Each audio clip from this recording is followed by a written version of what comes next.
Salut tout le monde, aujourd'hui on se retrouve pour la présentation de la Minipelle. Donc c'est une Minipelle que j'ai achetée environ en novembre de l'année dernière, donc 2022. J'avais un budget d'environ 6-7 000 euros maximum, à peu près. Donc j'ai regardé pas mal sur internet.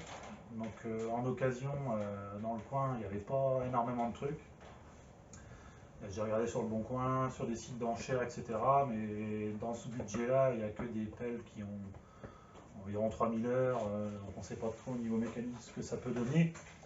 Surtout que bon, je ne suis pas spécialiste, loin de là, de tout ce qui est hydraulique, mécanique, mini-pelle.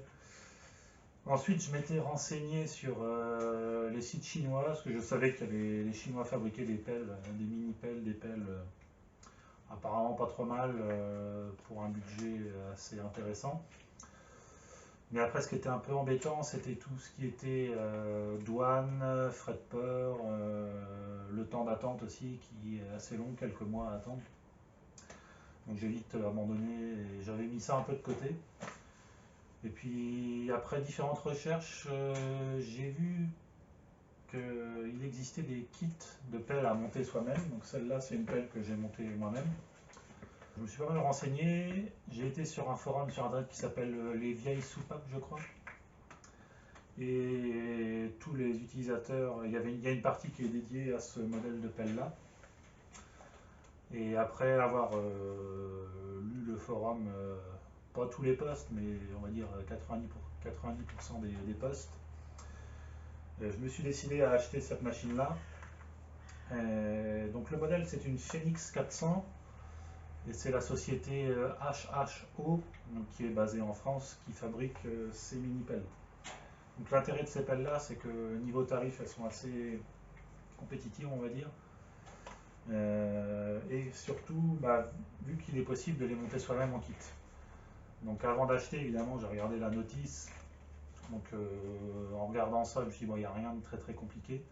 Si on prend son temps, qu'on est assez équipé, ça peut se faire assez bien. Il n'y a pas besoin d'avoir non plus des compétences en mécanique très très poussées.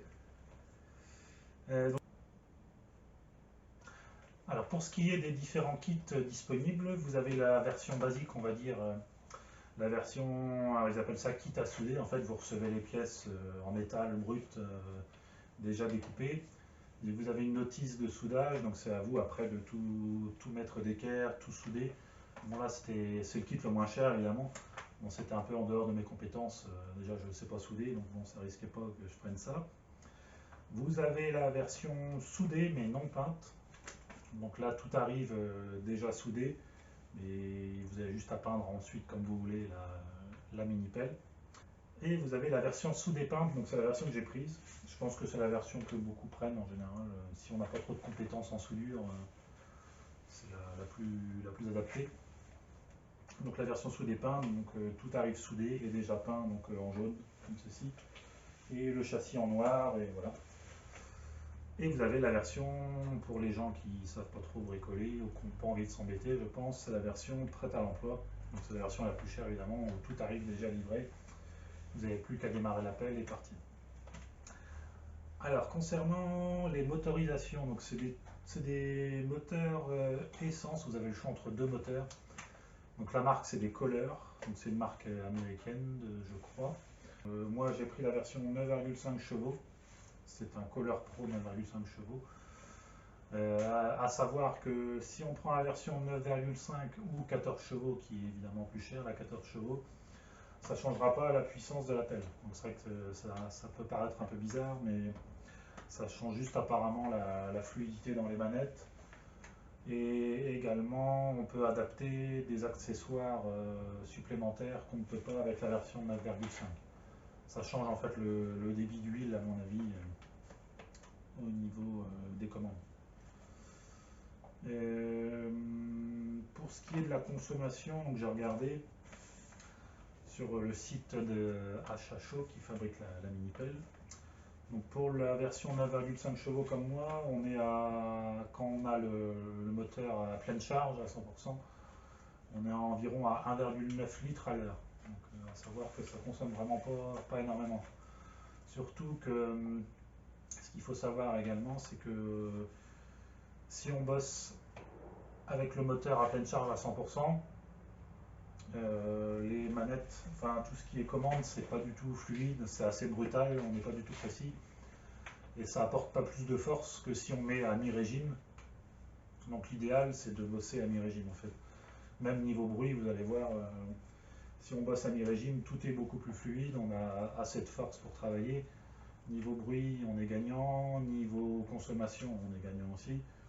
Donc je pense qu'à mi-régime, on est plus à 1 litre à l'heure, 1 litre 5 peut-être maxi, mais donc on est gagnant pour tout. Il y a juste, je vous en reparlerai plus tard, mais pour les déplacements, où là il faut mieux mettre le moteur à fond pour avoir plus de force au niveau des moteurs de chenille et pour pouvoir aller un peu plus vite. Alors, concernant les spécifications techniques, bon ça va être rapide, hein, je ne vais pas tout vous décrire. Si vous voulez aller voir, vous avez la notice et tout ce qu'il faut sur le site du constructeur. Donc la masse à vide, on a environ à 750 kg. Donc à savoir qu'il faut rajouter, je pense, les fluides, le godet, le contrepoids. J'en reparlerai du contrepoids. Donc on a à peu près à 900 kg environ. La puissance d'arrachement, elle est d'une tonne 6. Donc, ce qui est plutôt pas mal, je pense. J'ai regardé pas mal de pelles, comme je vous disais au début, sur tout ce qui est pelles chinoises ou même d'autres constructeurs qui font des micro-pelles ou des mini-pelles comme ça. Une tonne 6, c'est plutôt pas mal. Donc la puissance d'arrachement, c'est la puissance en fait, comme son indique d'arrachement du godet, je pense que c'est ça. Pour ce qui est de la profondeur maximale de creusage, c'est 1,60 m, donc c'est pas mal aussi. 1,60 m, c'est assez polyvalent. Et la pompe hydraulique pour ce modèle-là, enfin pour la version 9,5 chevaux, c'est une pompe hydraulique double de 3,2 cm3. Donc concernant les accessoires disponibles, donc là il y en a une palanquée quand même. Donc il existe, alors j'ai noté à peu près tout ce qu'il y avait, donc des godets évidemment différents. Donc moi je suis un godet de 30, je vous le montrerai après, donc 30 cm de largeur, donc c'est celui qui est offert en général avec la commande. C'est celui basique on va dire, mais moi j'ai pris que ce godet là. Après j'aurais pu prendre autre chose, c'est vrai qu'un godet de curage ça peut être pratique. Mais après, bon, je me suis dit, au pire, je recommanderai plus tard si j'ai besoin vraiment de... Pour l'instant, ça me convient. Donc, il existe un godet de 20. Donc, 20, c'est plus pour faire des tranchées, je pense, pour passer des câbles, etc. Godet de 30 est celui que j'ai. Le godet de 40, donc un peu plus gros. Donc, ça, c'est des godets pour creuser, plutôt. Après, il existe deux godets de curage. Donc, un godet en 60 et un de 80. Donc, ça peut être pratique également. Il existe une dent, ils appellent ça une dent Reaper, en fait c'est une espèce de dent, comme son nom l'indique, pour déraciner les arbres. Donc évidemment on ne peut pas déraciner des chênes centenaires avec cette pelle-là, mais pour casser les racines des arbres ou arbustes, c'est vrai que ça peut être pratique. Il existe un râteau, un godet râteau, pour ratisser tout ce qui est branches, etc. Doigt de manutention, c'est une option qui peut être sympa aussi, ça rajoute un doigt, vous avez votre godet, ça rajoute un doigt pour pouvoir pincer, admettons des poteaux, des trucs à des charges assez lourdes pour pouvoir déplacer ça. A savoir que les godets, ils sont environ les moins chers, ils sont environ à 140 € TTC. Donc pareil, les godets, vous pouvez les acheter directement tout prêt à l'emploi. Donc ça, ils sont environ à 140 €. Ou alors vous pouvez les acheter en kit à souder, comme l'appel en fait. Donc là, évidemment, j'ai pas le prix noté, mais le prix est beaucoup moins important. En option supplémentaire que je n'ai pas non plus, vous avez la voie variable. Donc la voie variable, ça permet d'élargir, en fait, vous avez vos deux chenilles qui sont comme ça. Ça permet d'élargir, comme vous voulez, en fait, élargir ou rétrécir les chenilles. La largeur de la pelle, en fait. Ce qui permet d'être plus stable, je vous en reparlerai après, mais c'est vrai que ça peut être pratique pour être plus stable, vu que la pelle et l'empattement n'est pas très large, c'est vrai que ça peut être plus rassurant, on va dire. Vous pouvez mettre également une tarière, donc qui permet de creuser des trous pour pouvoir mettre des poteaux. Un cône fendeur pour fendre des bûches de bois. Vous avez également un contrepoids, donc qui est, je vous en reparlerai, mais qui est indispensable. Donc moi je vous montrerai, j'ai fait un contrepoids maison, donc qui n'est pas très joli mais qui est efficace. Donc le contrepoids, à savoir que celui proposé c'est des plaques d'acier, je pense. Et en tout il fait 95 kg, donc je pense que c'est un minimum qu'il faut mettre sur la pelle. Et le contrepoids il est proposé à 300 € TTC, donc moi je trouvais ça un peu cher, du coup je me suis dit bon bah je vais voir ce que j'ai à la maison pour pouvoir en faire un maison. Et à savoir qu'avec la version 14 chevaux, donc moi j'ai la 9,5, donc avec la version 14 chevaux, vous avez vu, vous avez un débit hydraulique plus important. Vous pouvez installer un taille-haie et ou une débroussailleuse. Donc ça peut être pratique pour les gens qui ont un grand terrain avec pas mal de haies ou qui n'ont pas de gyrobroyeur. Donc à voir. Alors en autre option également qui peut être intéressant pour certains, donc moi je ne l'ai pas pris parce que je trouvais ça cher et j'en avais pas trop d'utilité non plus. C'est le joint tournant 360 degrés qui permet à la pelle, comme son nom l'indique, de pouvoir tourner sur elle-même à 360. Parce que moi, mais c'est une option qui coûte assez cher, elle est à 900 €, donc ça rajoute un sacré billet quand même au prix de la pelle. Donc, je vous expliquerai tout à l'heure, mais moi la pelle en gros je peux faire, je crois que c'est 280 degrés de mémoire, donc ce qui me suffit amplement pour l'utilisation que j'en ai, largement suffisant. Alors, au niveau des tarifs, donc là les tarifs, moi à savoir que quand je l'ai acheté en fin d'année dernière, il y avait une promo, donc ils appelaient ça la promo d'automne je crois, où la TVA était offerte. Donc moi, je l'ai touché avec les frais de port, toutes les options que j'ai prises. J'ai pris aussi d'autres options pour pouvoir la monter sereinement. Je vais vous lister les options maintenant. Alors j'ai pris un compteur d'heures, donc c'est le petit, je vous le montrerai après, c'est un petit compteur basique qu'on branche à la batterie. Alors, ça permet au niveau de l'entretien de savoir où on en est, ce serait que le temps passe vite là-dessus, on ne se rend pas trop compte. Donc pour les vidanges, etc., ça peut être pratique. Et si un jour je compte la revendre, bon après c'est facile à trafiquer, on peut débrancher le fil et le compteur tourne plus. Mais bon, je me dis si je la revends un jour, ça fait toujours un petit plus, comme ça le futur acheteur peut-être aura confiance au compteur et se dira tiens l'appel à mettons 200 heures, voilà. Et en plus c'était une option qui coûtait une quinzaine d'euros, je me suis dit bon, on n'est pas à ça près. J'ai pris de l'huile hydraulique, donc vous avez les deux bidons là-bas, donc il faut, de mémoire, il faut 35 litres d'huile hydraulique dans le réservoir. Donc j'ai pris deux bidons de 20 litres parce que leur l'huile que proposait le constructeur était pas trop chère par rapport aux concurrents. À savoir que c'est pas donné l'huile hydraulique. Parce que pour deux bidons de 20 litres, j'en ai eu environ pour une centaine d'euros, je dirais. 2 litres d'huile moteur, donc c'est l'huile moteur classique, c'est de la SAE30. On peut mettre de la 1040, je crois aussi. Puis il n'en faut pas des masses seulement, il faut peut-être 1 litre 2, 1 litre 3 d'huile, je crois. Donc j'ai pris ça.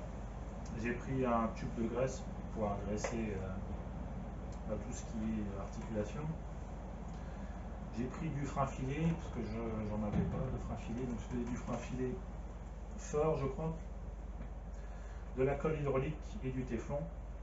Donc, je vous en reparlerai tout à l'heure, mais colle hydraulique, je ne connaissais pas, en fait, ils appellent ça du téflon liquide. C'est assez pratique quand même, parce que c'est vrai que le téflon, il faut bien le mettre, etc. Donc pour les montages, j'ai tout monté soit au téflon ou téflon liquide. Des Colson assez gros pour pouvoir essayer de mettre les durites à peu près proprement. Alors, je vous disais pour les tarifs, donc moi en tout et pour tout, j'en ai eu pour 5 900 et quelques euros, presque 6 000 TTC, tout compris. À savoir que les frais de port sont de 295 € hors taxe. Donc ça rajoute un petit moment, c'est normal, le poids de la palette. Et avec tous les accessoires que je vous ai dit, ouais, donc presque 6 000 €. Donc ça reste assez raisonnable, je trouve. Alors concernant les nouveaux tarifs depuis que j'ai acheté la pelle,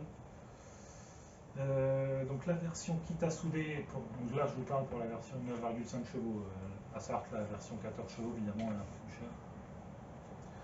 Pour la version kit à souder, on est aujourd'hui à 5340 TTC. La version soudée non peinte, on est à 6020 € TTC. La version soudée peinte, donc comme j'ai pris, là on est déjà à 6400 TTC. Et la version prête à l'emploi, ouais, on est à 8000 € TTC. Donc moi la version soudée peinte à 6400, plus tous les accessoires que je vous ai listés et que j'ai pris, plus les frais de port. Aujourd'hui j'en aurais eu pour environ 7000 €, je pense. Donc j'ai gagné quand même 1000 € par rapport à aujourd'hui, ce qui est plutôt intéressant. La promo était assez intéressante. Donc ça, tout arrive sur une grosse palette. Donc la palette fait plus de 900 kg environ. Donc à savoir que pour décharger tout ça, j'étais tout seul. Donc j'ai acheté une chèvre d'atelier d'occasion. On est un peu obligé pour pouvoir décharger tout seul, parce que rien que le châssis ou la tourelle, ça pèse plus de 150 kg pièce, à mon avis, la pièce. Donc, une chèvre ou un palan ou un transpalette ou avoir un tracteur avec un godet et un relevage, ça peut être intéressant.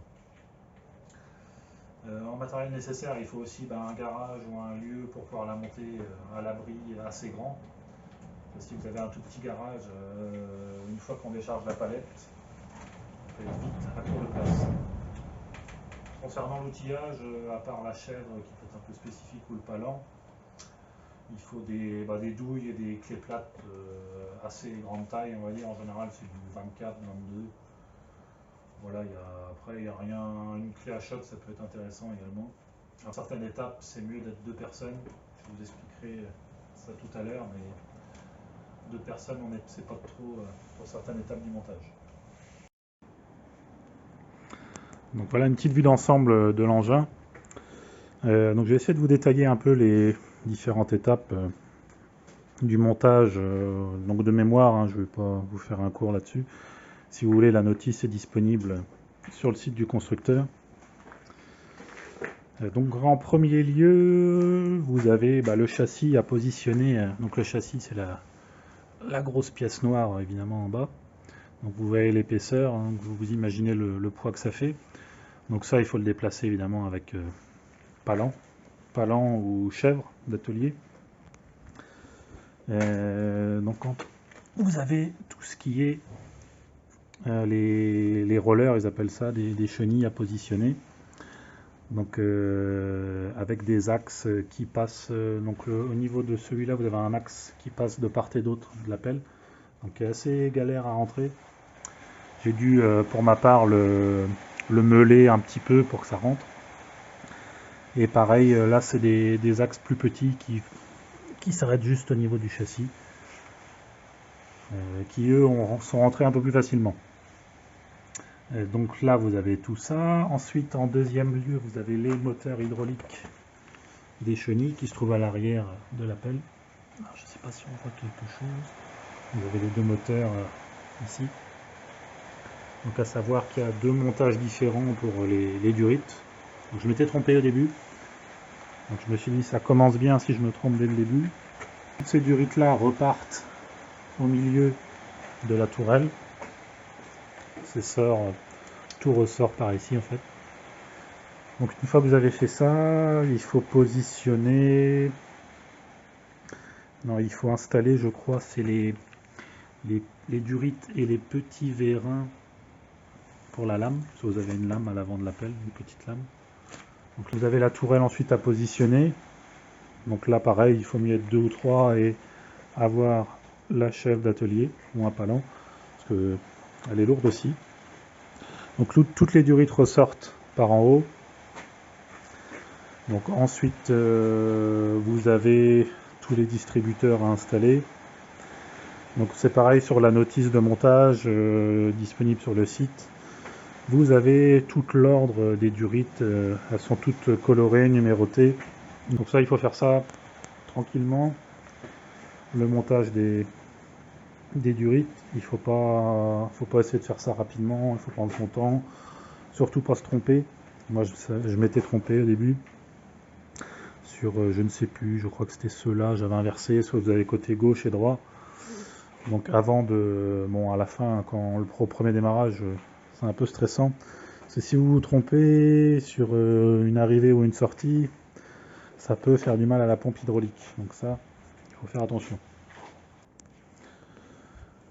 Donc là voilà, c'est tout ce qui est durite. Alors moi je me suis un peu emmêlé les pinceaux sur ce tas de durite là. Normalement je crois que dans la notice ils nous disent de faire passer ça de mémoire. Normalement ça doit passer par en dessous pour que ce soit un peu plus joli. Et là bon, il y a niveau finition, on a connu mieux. Mais bon, j'ai la place pour mettre mes deux pieds, donc ça me convient. Mais c'est vrai que bon, c'est pas très très joli ce que j'ai fait. Mais tant qu'il n'y a pas de fuite, ça me convient. Donc ensuite, vous avez tous les bras à installer. Donc le bras là, le bras ici, le godet, vous avez tous les vérins. Donc faut pas se tromper dans les vérins non plus, il y en a différents modèles. Celui-là, c'est le plus gros, je crois. Et pour tout ce qui est raccord, là vous avez soit les raccords banjo, donc c'est ça, les raccords banjo pour ceux qui ne connaissent pas. Donc tous les raccords banjo doivent être montés avec joint cuivre en haut, joint cuivre en bas, plus téflon ou téflon liquide. Donc ça c'était un peu ma crainte, c'est que sur le forum des vieilles soupapes là qui parlent pas mal de la mini pelle, beaucoup ont été embêtés par des fuites au niveau des raccords banjo. Alors moi j'ai croisé les doigts, au premier démarrage j'ai eu aucune fuite, donc j'étais un peu surpris par moi-même. Mais non, zéro fuite, donc j'ai dû bien faire comme il fallait. Donc pour le téflon, faut pas hésiter à mettre la dose, donc bien le mettre bien à plat dans le sens du filet, dans le sens de vissage on va dire. Et je n'ai pas eu de fuite. Et pareil.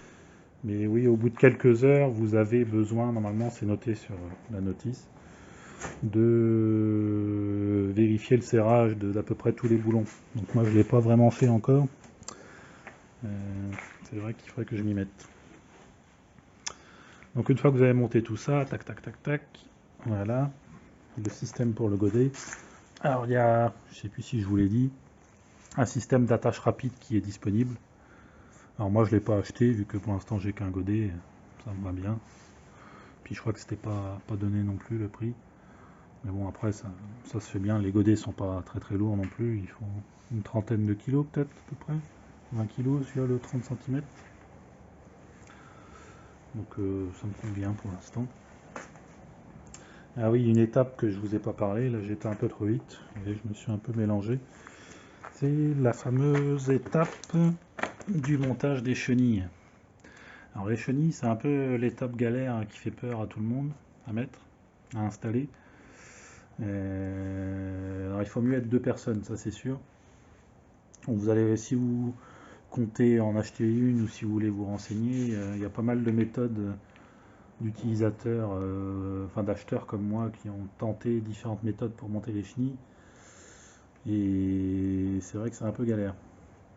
Donc les chenilles, c'est mis, évidemment, j'ai oublié l'étape, mais c'est une fois que le châssis est posé par terre, la tourelle n'est pas encore installée, donc vous avez juste le châssis, les rollers, et puis après c'est l'étape du montage des chenilles.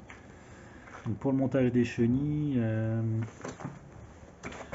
je ne sais même plus, donc il faut évidemment que le châssis soit un peu surélevé, donc nous on l'avait mis sur cale, surtout qu'il ne tombe pas sur vos pieds ou sur vos doigts, sinon ça peut faire mal vu le poids du châssis. Donc il faut installer en premier lieu, donc ça je crois que c'est le barbotin qu'ils appellent ça, une espèce de gros engrenage qui est fixé sur le moteur hydraulique. Il faut l'enclencher dans un des trous, on va dire, de la chenille, mettre les dents dedans. Et ensuite essayer avec des cales de lever un peu la chenille, parce que c'est vrai que la chenille on dirait pas comme ça, mais ça pèse son poids, ça pèse bien au moins, on va dire 40 kg chaque chenille, mais c'est vrai qu'on dirait pas comme ça, mais c'est assez lourd. Donc en fait les chenilles forment un ventre, et vous n'avez pas assez de longueur pour pouvoir tout enclencher correctement. Donc nous ce qu'on a fait, le barbotin n'était pas encore fixé par la vis. Du coup, on l'a un peu décalé la chenille, on a enclenché le barbotin et en jouant avec des cales et des leviers, on a réussi à tout bien clipser. Alors le premier jour, on a essayé ça vite fait, mon père qui est venu m'aider. On a galéré pendant une demi-heure, une heure, on n'a pas réussi. Du coup, c'était en fin de journée, ça m'a un peu tracassé la nuit pour... Je me suis dit, mince, comment on va faire? Et le lendemain, j'ai essayé cette méthode-là que j'avais trouvée sur le forum, et parfait. En une demi-heure, les 2 chenilles étaient montées. Donc là, on était content. Donc après, vous avez la question, grande question aussi apparemment, de la tension des chenilles. Alors pour la tension des chenilles, ça se passe ici. Vous avez les 4 boulons écrous qui en fait appuient sur le châssis si vous les vissez plus ou moins avec... et en fait, ça permet à la grosse barre qui est là d'avancer ou de reculer pour donner plus ou moins de tension aux 2 chenilles. Donc apparemment, il ne faut pas que la chenille soit vraiment très très tendue, sinon vous pouvez avoir des problèmes de moteur hydraulique bloqué ou de déformation un petit peu avec le temps. Mais moi j'ai suivi, j'ai pas trop tendu. Pour l'instant ça marche bien, je suis pas embêté. Du coup je laisse comme ça. Alors ensuite on arrive sur la partie moteur. Donc vous recevez le moteur dans un carton à part, hein. Évidemment le moteur est neuf, n'a jamais été... il n'arrive pas à tout monter. Et vous avez la partie, je vais vous montrer ça. Vous avez la partie pompe hydraulique. Donc la pompe hydraulique elle est là. C'est tous. Hop, on va voir de part ici. Alors là vous avez la cloche qui est prise sur l'arbre du moteur carrément. Et vous avez la pompe. Donc avec les durites d'aspiration, enfin là qui partent, qui vont jusqu'au réservoir, les 2 grosses. Donc là il n'y a pas encore de pression. Et une fois que ça passe là-dedans, tac, ça repart en pression jusqu'aux 2 distributeurs. Donc une durite qui va distributeur hydraulique de gauche et l'autre à droite. Logique. Donc pendant le montage de cette fameuse pompe hydraulique, il faut bien faire attention. Donc c'est bien expliqué sur la notice, ça, il n'y a pas de problème. Bien expliqué qu'il faut faire attention au sens, parce qu'en fait la pompe hydraulique, donc je suis loin d'être un expert, hein, je risque de dire des bêtises, c'est entraîné par 2 engrenages en fait, et il y a un sens à respecter, et c'est là qu'il ne faut pas se tromper. Parce que si on se trompe, on peut flinguer la pompe au premier démarrage, donc là il faut faire très attention. Donc pareil, moi j'ai vérifié 3-4 fois que je ne m'étais pas trompé avant de terminer le montage. Mais sinon dans l'ensemble, oui, ça se fait bien, il n'y a pas trop de problème. On a monté la pompe, ça, il n'y a rien de très compliqué. Il faut le positionner, donc là c'est un peu galère à positionner évidemment. Donc quand on le positionne, il n'y a pas encore évidemment toutes les durites de partout. Il y a un peu les durites de devant, mais pas les grosses qui partent sur le réservoir hydraulique du coup. Et là vous avez le bouchon ici près des manettes. C'est toute cette partie là en fait qu'on voit ici. Mais oui, c'est un peu galère, mais ça le moteur est pas très lourd, donc on peut le porter à la main et le positionner.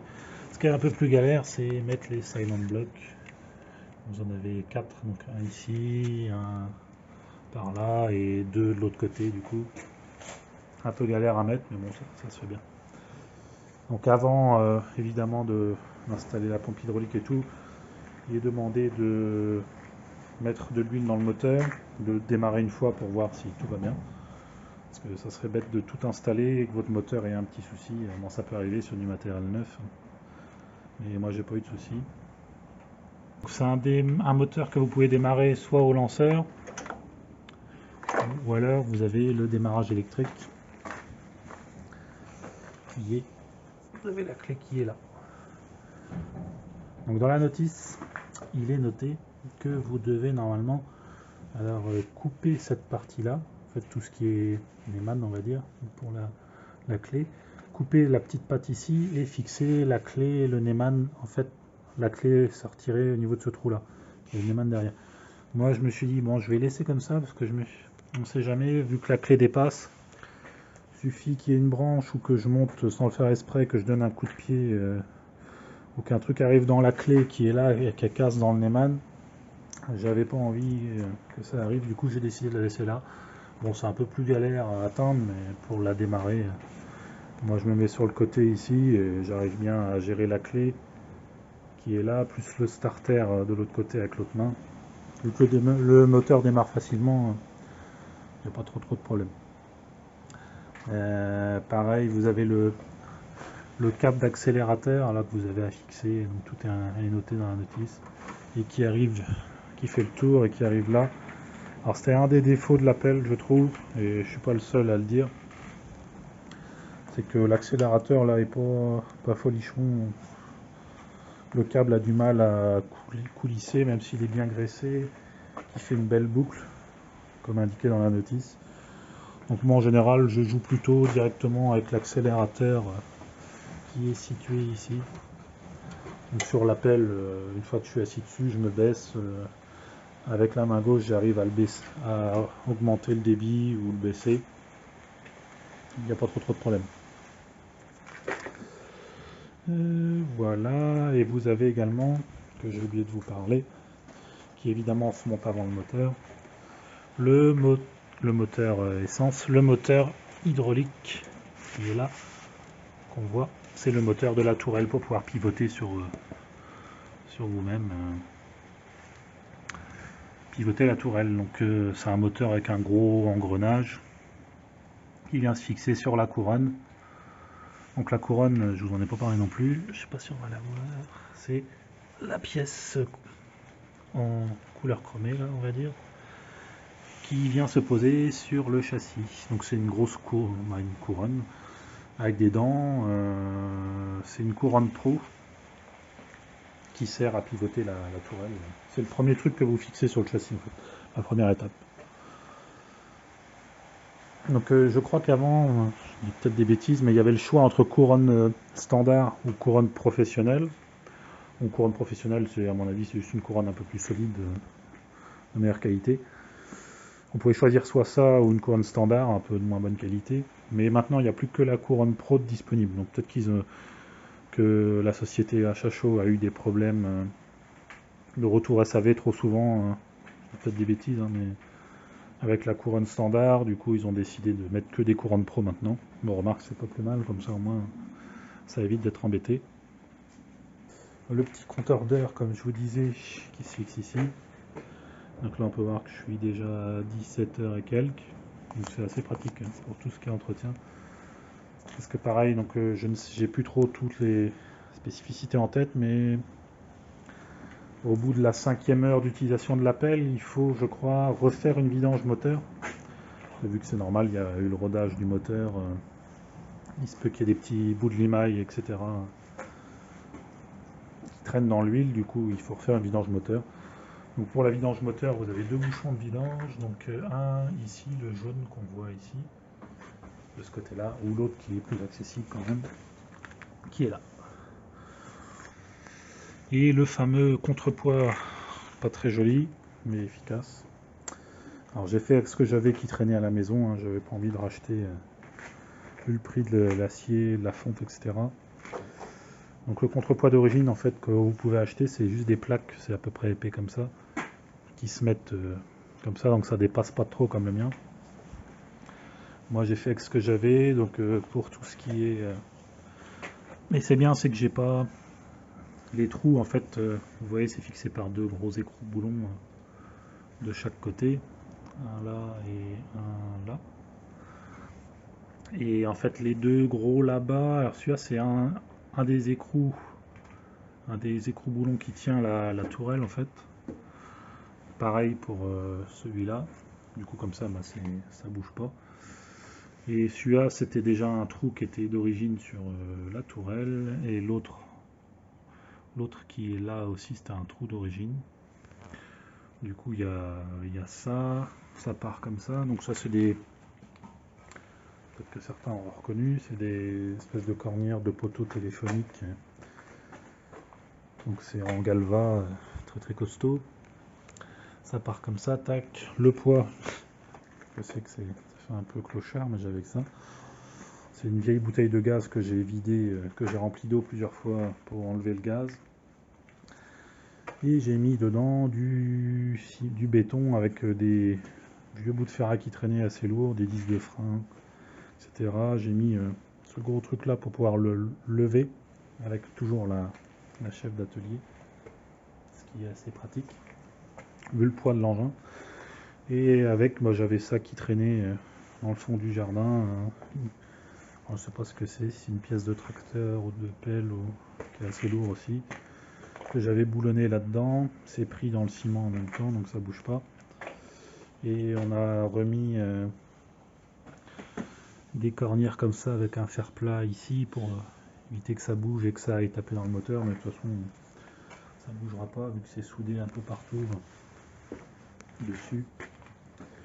Donc j'ai pesé l'ensemble bouteille de gaz plus ça, donc il n'y avait pas les autres cornières avec.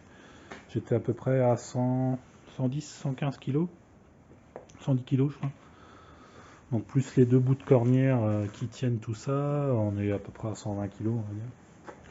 Donc c'est plutôt bien, hein. Mais c'est vrai que le contrepoids est vraiment obligatoire, hein, parce que niveau sécurité, si vous travaillez toujours comme la pelle est actuellement, donc en face, on va dire tout ce qui est flèche en face, il n'y a pas trop de problème.